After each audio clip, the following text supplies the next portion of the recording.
Welcome to Mr. M Talks.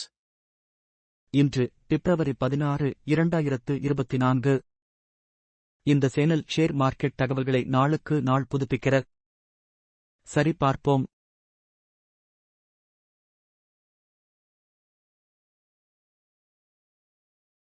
பிப்ரவரி 16 அன்று Sensex 376.26 புள்ளிகள் அல்லது 0.52% உயர்ந்து 72,426.64 ஆகவும், நிப்டி 129.90 புள்ளிகள் அல்லது 0.59% உயர்ந்து 22,040.70 ஆகவும் இருந்தது.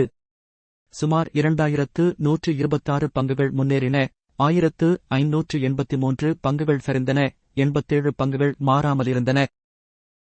1 நாட்கோ பார்மா.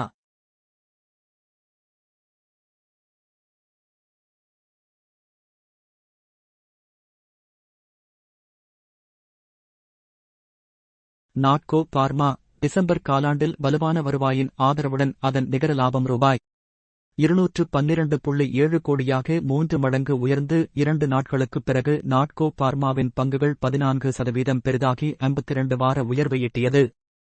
நிறுவனத்தின் வருவாய் ஆண்டுக்கு 54% அதிகரித்து ரூ.75.8 கோடியாக உள்ளது. 2 கிளின்மார்க் பார்மா. கிளின்மார்க் பார்மா நிறுவனத்தின் நேர்மறையான கருத்து முதலீட்டாளர்களை உற்சாகப்படுத்தியதால் கிளின்மார்க் பார்மா பங்கு 7% உயர்ந்தது. வரவிருக்கும் காலாண்டில் அதன் ஈபிஐ வரம்பில் நிலையான முன்னேற்றத்துடன் மேம்படும் என்று நிர்வாகம் எதிர்பார்க்கிறது. 3 டாடா மோட்டார்ஸ். டாடா மோட்டார்ஸ் நிறுவனம் தென்னாப்பிரிக்காவில் பல்நோக்கு கனரக டிரக்குகளை அறிமுகப்படுத்திய பிறகு அதன் பங்குகள் 1.94% அதிகரித்தது. 4 மஹிந்திரா மற்றும் Mahindra.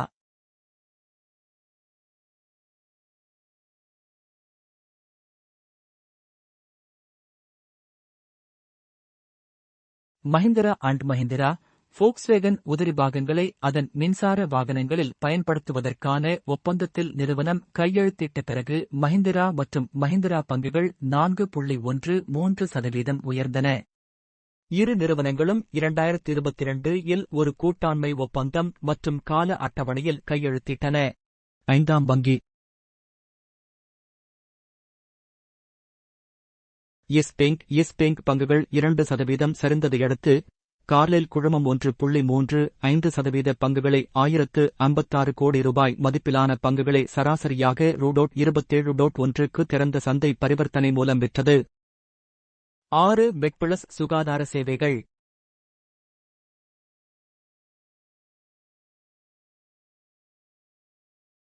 MedPlus health services Mumbai store ஒன்றிற்கான நிறுவனத்தின் துணை மருந்து உரிமம் இடைநிறுத்தப்பட்டதை அடுத்து மெட்பிளஸ் ஹெல்த் சர்வீசஸ் பங்குகள் 8.05% உயர்ந்தது. Declaration. தகவல் கல்வி நோக்கத்திற்காக மட்டுமே.